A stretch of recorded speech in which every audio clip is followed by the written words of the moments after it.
Good morning students. अपना business stats ABST paper second के अंदर बड़ा लास्ट क्लास के अंदर अपने मेजर्स ऑफ डिस्पर्सन का टॉपिक कंप्लीट किया था। देखिए, इससे पहले अपने 3 सेंट्रल एवरेज निकाले थे, जिसमें मीन, मीडियन और मोड।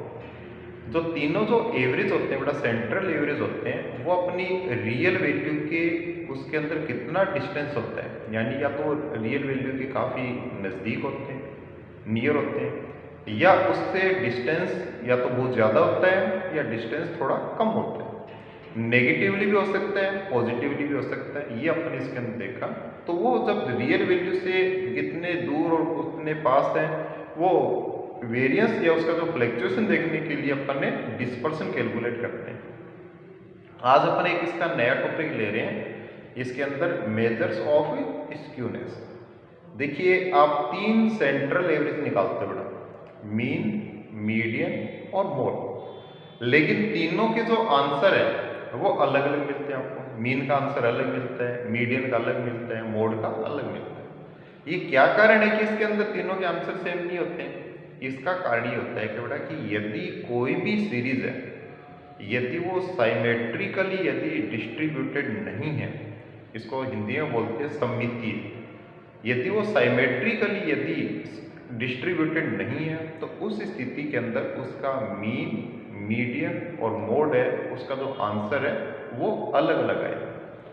अब ये साइमेट्रिकली डिस्ट्रीब्यूटेड क्या होता है बेटा, जिसका अपने एक एग्जांपल से देख सकते हैं इसके अंदर। कि जैसे अपने एक वैल्यू लिखी, जैसे x लिखा, x अपने लिख दिया 2, 4, 6, 8, 10, 12, ठीक है। अब जो उसकी फ्रीक्वेंसी का जो डिस्ट्रीब्यूशन है वो अपने किया 1, 3, 5, है ना। उसके बाद बेटा 5, 3, 1, ये अपने इसके अंदर फ्रीक्वेंसी का डिस्ट्रीब्यूशन किया। अब ये जो फ्रीक्वेंसी का डिस्ट्रीब्यूशन है वो देखिए बेटा, फ्रीक्वेंसी पहले सेम वे के अंदर इंक्रीज हो रही है और सेम वे के अंदर क्या हो रही है, डिक्रीज हो रही है।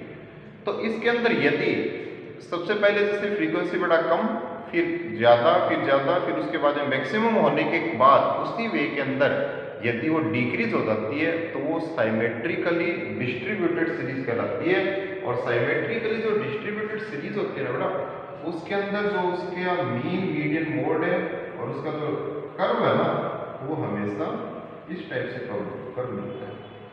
यदि कोई साइमेट्रिकली डिस्ट्रीब्यूटेड सीरीज होगी, यानी उसके अंदर जो फ्रीक्वेंसी है उसका जो डिस्ट्रीब्यूशन है वो साइमेट्रिकली है, तो उसकी जो आकृति है वो बेल की आकृति की होगी, यानी जैसे अपन मंदिर वगैरह में देखते हैं बड़ा घंटी की जो आकृति है उस टाइप से आकृति मिलती है। और जो मीन, मीडियन, मोड है बेटा, जब अपन सेंट्रल एवरेज तीनों निकालते हैं ना, मीन, मीडियन, मोड, वो इसके हमेशा सेंटर के अंदर होंगे, एक्स बार और मीडियन और मोड, ये तीनों सेंटर के अंदर। और भी इसके अंदर ये तीनों जो अपने मीन, मीडियन, मोड निकालने हैं, इसके जो आंसर हैं वो क्या होंगे, आपके इक्वल होंगे, यानी बराबर होंगे इसके अंदर, ठीक है। तो जो स्क्यूनेस है अपनी कैलकुलेट करते हैं बेटा कि उसके अंदर कितनी विषमता है, यानी कितना साइमेट्रिकली डिस्ट्रीब्यूटेड नहीं है, वो कैलकुलेट करने के लिए इसका एनालिसिस अपन ये बताया था ना कि किसी भी सीरीज को एनालिसिस करने के लिए ओनली सेंट्रल एवरेज ही कैलकुलेट करना ही पर्याप्त नहीं होता है, और भी उसके जो मेजरमेंट्स है वो अपने को देखने होते हैं। उसकी रियल वैल्यू से कितना डिस्टेंस है वो देखने के लिए तो अपने बड़ा डिस्पर्सन निकालते हैं, और उनके सेंट्रल एवरेज में आपस में कितना डिफरेंस है, उसमें कितनी विषमता है, कितनी उसके अंदर दूरियां हैं, कितना उसमें फ्लक्चुएशन है, वो कैलकुलेट करने के लिए अपन क्या निकालते हैं, स्क्यूनेस निकालते हैं, यानी सेंट्रल एवरेज की जो वेरिएंस देखने के लिए अपन निकालते हैं। यदि ये साइमेट्रिकली डिस्ट्रीब्यूटेड है तो ये बड़ा इसकी बेल क्या करती होगी, और यदि ये साइमेट्रिकली डिस्ट्रीब्यूटेड नहीं है, ठीक है, तो उस स्थिति के अंदर बेटा ये इसकी 2 कंडीशन बनती है, या तो वो पॉजिटिवली स्क्यूनेस मिलता है उसके अंदर, या उसके अंदर नेगेटिवली स्क्यूनेस मिलता है। यदि उसके अंदर पॉजिटिवली स्क्यूनेस है तो इसकी आकृति है वो आपको इस साइड से मिलेगा, स्टार्टिंग में ऊपर फिर इस साइड डाउन होती है। और इसके अंदर जो मीन, मीडियन, मोड है, एक्स बार ये ग्रेटर देन होगा मीडियन से, मीडियन ग्रेटर देन होगा जेड से, ठीक है, ये कंडीशन बनेगी कब? ये तो बड़ा साइमेट्रिकली और ये पॉजिटिवली अगर इसके अंदर स्क्यूनेस है, यानी इसके अंदर धनात्मक विषमता है, पॉजिटिव स्क्यूनेस है, तब उस कंडीशन के अंदर यदि ये बड़ा जो स्क्यूनेस है वो नेगेटिवली हो, तो नेगेटिव के लिए अपनी जो आकृति है, जो उसका डायग्राम है, वो ऐसे बनेगा और इसके अंदर एक्स बार लेस देन होगा मीडियन से, मीडियन लेस देन होगा मोड से। ये कंडीशन बड़ा इसके अंदर होती है। ठीक है, तो जो स्क्यूनेस है वो तीनों सेंट्रल एवरेज की विषमता निकालने के लिए अपन कैलकुलेट करते हैं। यदि साइमेट्रिकली है तब तो इसके अंदर कोई दिक्कत है ही नहीं, और यदि बड़ा साइमेट्रिकली नहीं है तो उस स्थिति के अंदर ये अपने को पॉजिटिवली और ये नेगेटिवली रूप से अपने को मिलेगा। यानी इसका जो आंसर है वो या तो जीरो आएगा, यदि स्क्यूनेस नहीं है तो जीरो, या पॉजिटिव के अंदर मिलेगा या नेगेटिव के अंदर मिलेगा। ठीक है, अब इसके बाद में अपने को ये भी देखना पड़ेगा, इसके अंदर पॉजिटिव नेगेटिव हो गया, और जो अपना स्क्यूनेस होता है इसको अपन बोल सकते हैं कोएफिशिएंट ऑफ स्क्यूनेस। यानी जो स्क्यूनेस मिलता है वो बड़ा इसका जो रेंज होता है वो प्लस माइनस 1 होता है।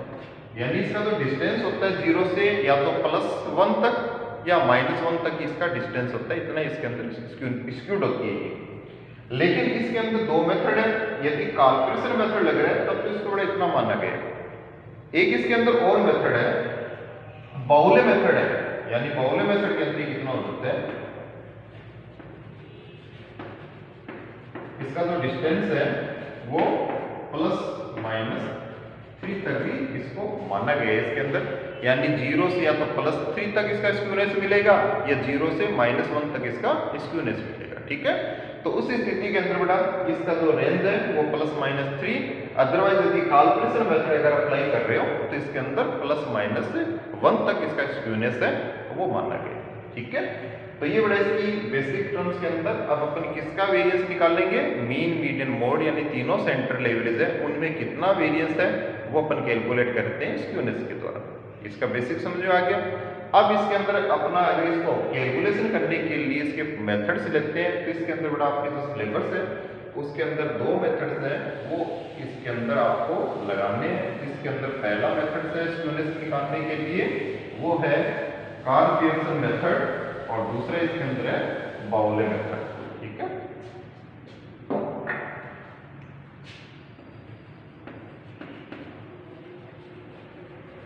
मेथड्स इसके अंदर फर्स्ट मेथड है कार्ल-पियर्सन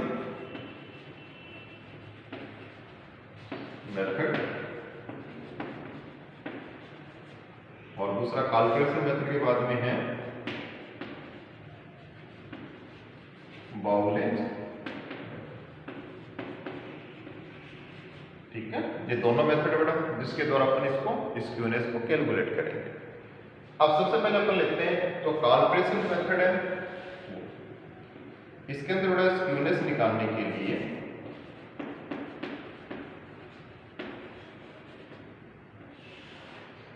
स्क्यूनेस निकालने का जो फॉर्मूला है वो दे रखा है इसके अंदर x बार माइनस z।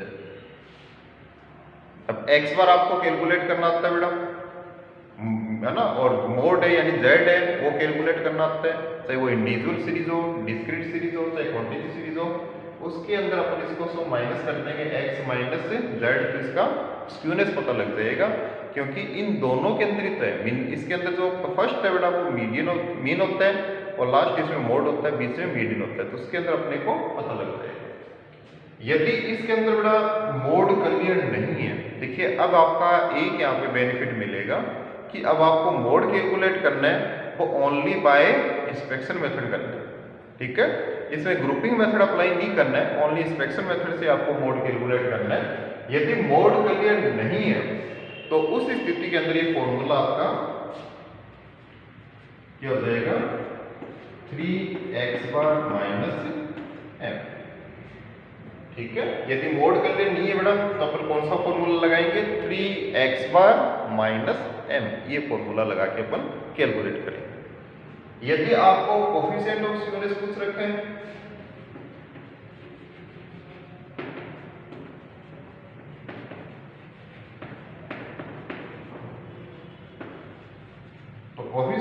स्क्यूनेस का फॉर्मूला बेटा, इसका सिंबल तो है एस ए, एस यानी कोएफिशिएंट ऑफ स्क्यूनेस का सिंबल है, और के जब अपन कैलकुलेशन मेथड अप्लाई कर रहे हैं इसका फॉर्मूला है x bar minus Z divided by standard division. अब देखिए स्टैंडर्ड डिवीजन इससे लास्ट चैप्टर में अपने कंप्लीट किए, बहुत सारे क्वेश्चन किए बेटा स्टैंडर्ड डिवीजन के, वो कैलकुलेट करना है। और यदि आपका मोड क्लियर नहीं है तो उसका फॉर्मूला क्या हो जाएगा 3x bar minus m divided by standard division. ठीक है, तो ये दो फॉर्मूले हैं, इसके द्वारा यदि कैलकुलेशन मेथड से अपने को स्क्यूनेस कैलकुलेट करना है तो अपन इस प्रकार से कैलकुलेट कर सकते हैं। अब ये देखिए बड़ा बेसिक के ऊपर आधारित है, यानी अगर आपने मीन मीडियन मोड की क्लासेस से लेके आज तक क्लासेस ली है तो इसमें खाली ओनली फॉर्मूला ही चेंज हुआ है, बाकी आपका कोई भी मेथड इसमें चेंज नहीं है। मेथड सारे वो की वही हैं जिस मेथड से अपन इसको पहले कंप्लीट किए। ठीक है, तो सबसे पहले बेटा ये अपना फॉर्मूला और ये कैलकुलेशन मेथड का अपन ने इसमें लिखा है। अब अपन इसका एक बुक का क्वेश्चन करेंगे जिसके अंदर अपने को कैलकुलेशन कोएफिशिएंट ऑफ स्क्यूनेस है वो कैलकुलेट करना है। तो इसके लिए सबसे पहले ये फॉर्मूले इनको बड़ा लिख लीजिए अपनी कॉपी के अंदर, और उसके बाद में अपन स्टार्ट करते हैं।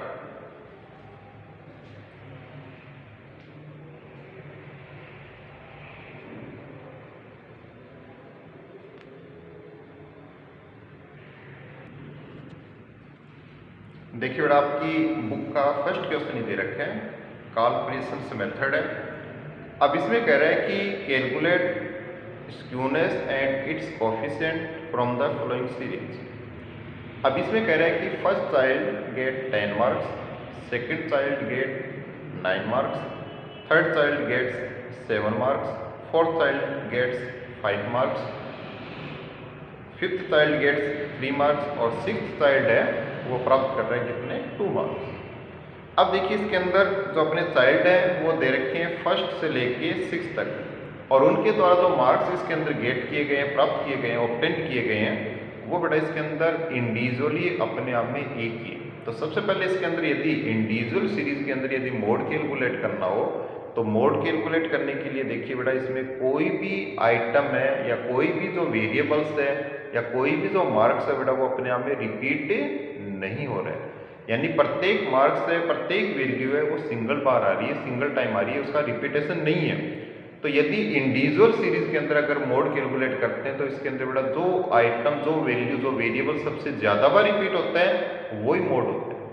तो इसके अंदर कोई भी वैल्यू अगर रिपीट नहीं हो रही है तो इसके अंदर मोड क्लियर नहीं है, और जब मोड क्लियर नहीं है तो इसको कैलकुलेट करने का कौन सा मेथड लगेगा, सेकंड बेटा अल्टरनेटिव मेथड लगेगा। तो सबसे पहले इसका जो x है वो अपन लिखते हैं, मार्क्स दे रखे बेटा ये अपना x है, और इसके अंदर अपन सबसे पहले मीडियन से करना है तो इसको असेंडिंग ऑर्डर में ही सेट कर लेते हैं। तो ये दे रखे अपने को सबसे छोटी वैल्यू 2, 3, 5, 7, 9, और उसके बाद में दे रखे बेटा लास्ट इसके अंदर 9 के बाद में 10। ये इसके मार्क्स है। अब इसका यदि अपन x बार कैलकुलेट करें तो सिग्मा x करते हैं। ठीक है, तो देखिए बेटा ये 10 हो गया, और ये 10 20 है ना, और ये 36 है, इसका टोटल कितना आ रहा है 36, सिग्मा x इक्वल टू 36। अब इसका x बार कैलकुलेट करने का फॉर्मूला अपना x bar equal to sigma x upon n, 36 divide by 6 equal to 6, यानी इसका x बार कितना आ गया बेटा 6 आ गया। ठीक है, अब मीडियन कैलकुलेट करते हैं तो मीडियन का फॉर्मूला अपना है m equal to n plus 1/2 item. तो n इसके अंदर क्या होता है, नंबर ऑफ आइटम 6 है, तो 6 प्लस 1/2 इक्वल टू 3.5। अब 3.5 आने तो बेटा थर्ड और फोर्थ आइटम के बीच में मीडियन है, तो थर्ड आइटम है उसकी वैल्यू कितनी है 5 है, फोर्थ आइटम उसकी वैल्यू कितनी है 7। तो अपन क्या करेंगे, थर्ड है 5, फोर्थ है 7 डिवाइड बाय 2 इक्वल टू 6, यानी इसका मीडियन कितना आ रहा है वो आ रहा है अपना 6 आ रहा है। ठीक है, तो मीन कैलकुलेट हो गया, मीडियन कैलकुलेट हो गया। अब अपने को कह रहा है कोफिशिएंट कैलकुलेट करना है। तो कोफिशिएंट कैलकुलेट करने के लिए सबसे पहले बड़ा इसका अपने को स्टैंडर्ड डिविएशन निकालना पड़ेगा। और स्टैंडर्ड डिविएशन अपन इसको डायरेक्ट मेथड से निकाल सकते हैं, क्योंकि अपन ने x बार कैलकुलेट कर लिया तो इजीली हो भी जाएगा। तो स्टैंडर्ड डिविएशन कैलकुलेट करने के लिए सबसे पहले डिविएशन फ्रॉम एक्चुअल मीन निकालेंगे, x माइनस x बार करके। x बार अपना कितना आया 6, तो इसका डिविएशन आएगा फर्स्ट का -4 माइनस 3 माइनस 1 1 3 4, ये इसका डिविएशन आ गया। इसका स्क्वायर कर दीजिए, d स्क्वायर ये हो जाएगा 16 9 1 1 9 6 सिग्मा d स्क्वायर। ठीक है, और इसका अगर अपन देखिए बड़ा कितना आ रहा है, ये 52 सिग्मा d स्क्वायर आ रहा है, कितना 52 आ रहा है। अब इसका स्टैंडर्ड डिविएशन कैलकुलेट करते हैं।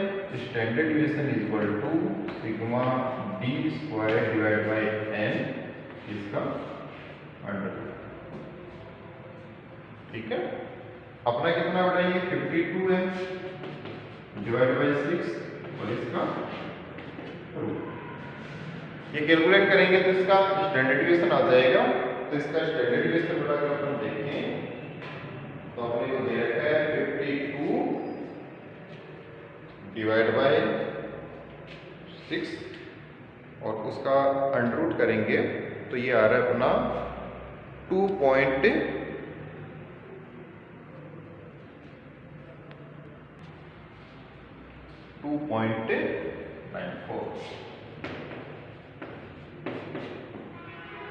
ठीक है बेटा, ये अपना स्टैंडर्ड डिविएशन कैलकुलेट हो गया।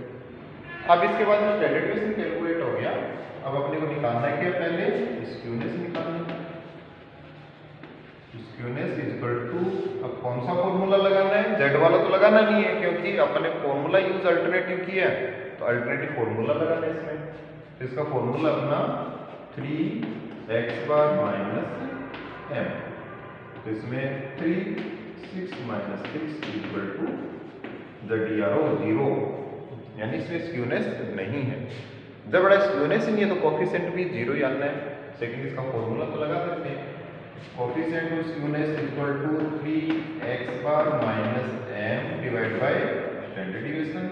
ये हो जाएगा 3 6 minus 6 divide by 2.94 equal to ये भी 0, यानी इसके अंदर अपना जो स्क्यूनेस है वो बेटा नहीं है, इसके अंदर विषमता नहीं है। क्यों? क्योंकि इसके अंदर जो स्क्यूनेस है वो प्लस कोफिशिएंट ऑफ स्क्यूनेस दोनों की वैल्यू कितनी आ रही है, 0, यानी इसके अंदर ना तो नेगेटिवली ना पॉजिटिवली किसी भी प्रकार का स्क्यूनेस नहीं है। तो ये साइमेट्रिकली डिस्ट्रीब्यूटेड सीरीज मानी जाएगी। ठीक है, ये बड़ा इंडिविजुअल सीरीज का क्वेश्चन था आपके। अब देखिए सेकंड क्वेश्चन में भी ये दे रखा है, द प्रॉफिट और loss of a fruit seller for a week is given below, calculate corporation skewness calculate करना है। तो देखिए बड़ा कॉर्पोरेशन कोफिशिएंट स्क्यूनेस कैलकुलेट करने के लिए डेज और प्रॉफिट और लॉस दे रखे हैं। इसमें जो मंडे से लेके संडे तक का जो डेज है वो दे रखे हैं। अब इसमें जो प्रॉफिट है वो 50 -10 30 80 -40 100 और 110 दे रखे हैं।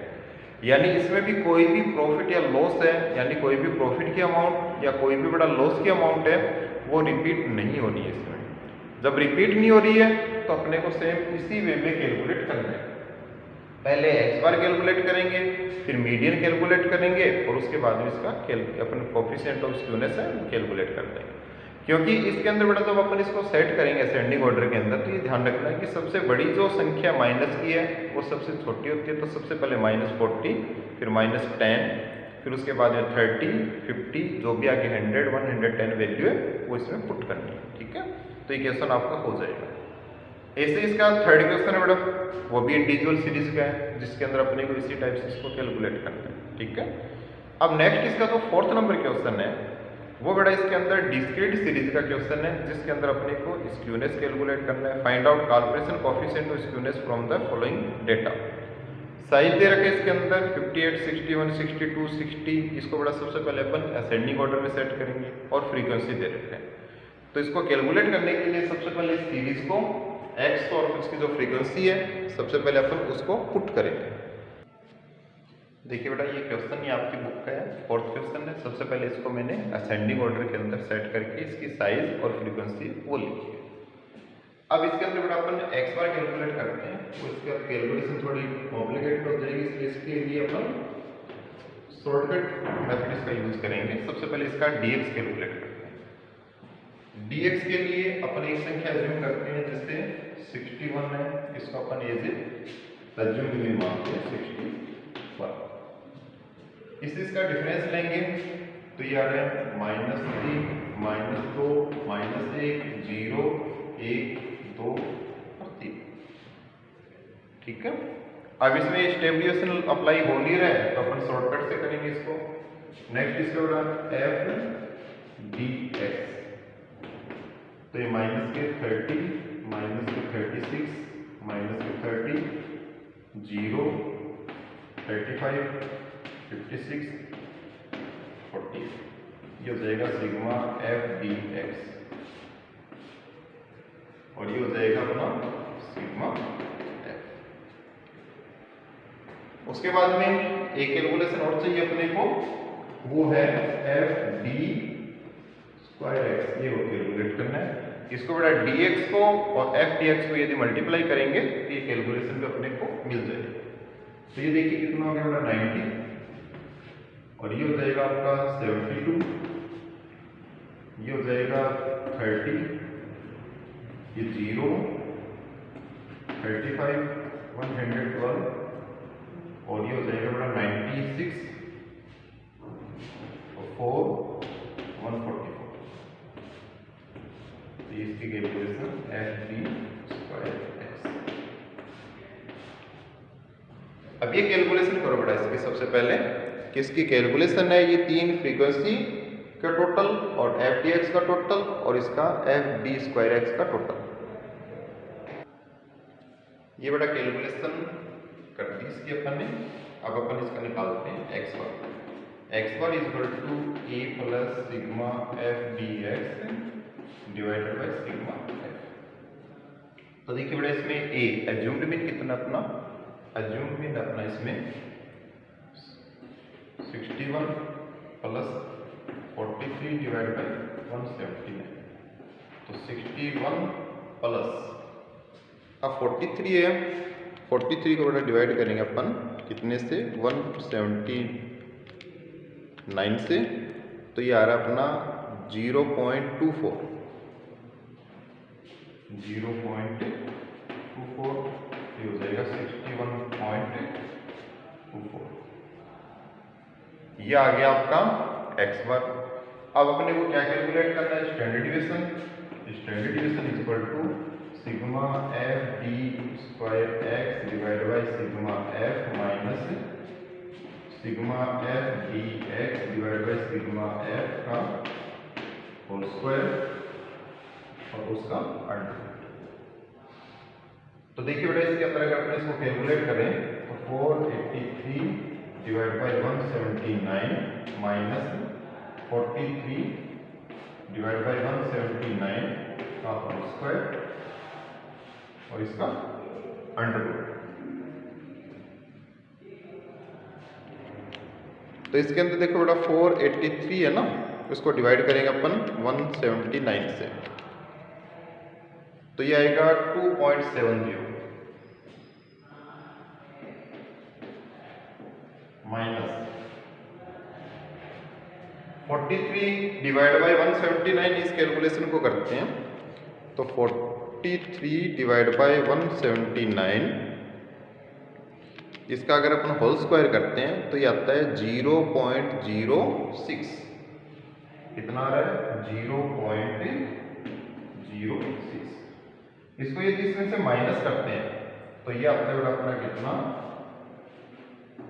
2.64। अब 2.64 है, इसका अपन रूट निकालेंगे तो देखिए इसके अंदर 2.64, इसका यदि बेटा अपन अंडर रूट करते हैं तो ये आता है आपका कितना,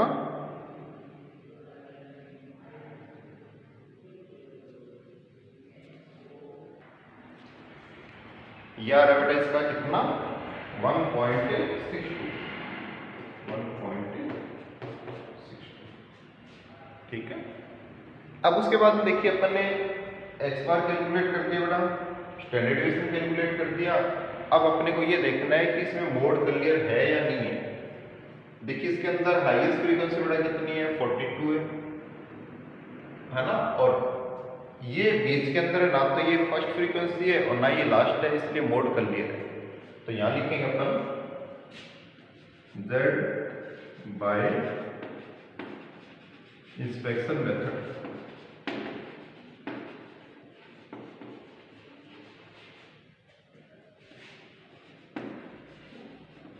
highest frequency is 42 diameter, so Z equal to, इसके सामने का x देख लेना, 42 के सामने का x कितना बड़ा इसमें 61, तो ये अपना 61 हो गया। देखिए बेटा इसमें कुछ बुक्स के अंदर ये जो वैल्यू है ना, ये वाली, ये 65 तक दे रखी है, ठीक है ना, तो आप उसको 65 के अकॉर्डिंग उसकी जो फ्रीक्वेंसी है वो रख के कर सकते हो। जो ये मेरे पास बुक है, ये बेटा दूसरे राइटर की बुक है जिसके अंदर सेम क्वेश्चन अपनी बुक में भी है और इसी के अंदर भी है। तो इसके अंदर जो वैल्यू है वो दे रखी है इसमें कितनी 64 तक है, तो उसके अकॉर्डिंग मैं ये कर रहा हूँ इसके अंदर। तो इससे कोई फर्क नहीं पड़ना है, सेम एक वैल्यू एक्स्ट्रा होके आपका जो आंसर है वो अकॉर्डिंग टू जो वैल्यू है उसके अकॉर्डिंग आ जाएगा। अब अपने को क्या करना है, देखो बेटा एक्स बार कैलकुलेट हो गया, स्टैंडर्ड डेविएशन हो गया और मोड भी कैलकुलेट हो गया। अब इसको फॉर्मूले में पुट करना है, S K equal to X bar minus Z divide by standard deviation. तो एक्स बार आया था इसका कितना बेटा 61.24 माइनस 61 और स्टैंडर्ड डेविएशन कितना है इसका 1.62, तो ये आ जाएगा 0.24 डिवाइड बाई 1.62। इसको कैलकुलेट करेंगे तो ये दे रखा बेटा अपने को कितना 0.24 डिवाइड बाई 1.62, 0.24 डिवाइड बाई 1.62, ये आ रहा है इसका कितना 0.15, तो इसका स्क्यूनेस कितना आ रहा है 0.15। ये बड़ा अपना क्वेश्चन कैलकुलेट हो गया इसके अंदर। तो इस तरह से अपने को डिस्क्रीट सीरीज के अंदर यदि कैलकुलेशन मेथड से निकालना है तो अपन इस तरह से बड़ा इसको कैलकुलेट कर सकते हैं इसके अंदर, ठीक है। तो ये तो बड़ा अपना डिस्क्रीट सीरीज का क्वेश्चन था। अब इसकी नेक्स्ट इसका जो कॉन्टिन्यूस सीरीज के अंदर अपने को कैसे कैलकुलेट करना है वो अपन करेंगे, लेकिन वो नेक्स्ट क्लास में, ठीक है। आज के लिए बड़ा इतना ही है।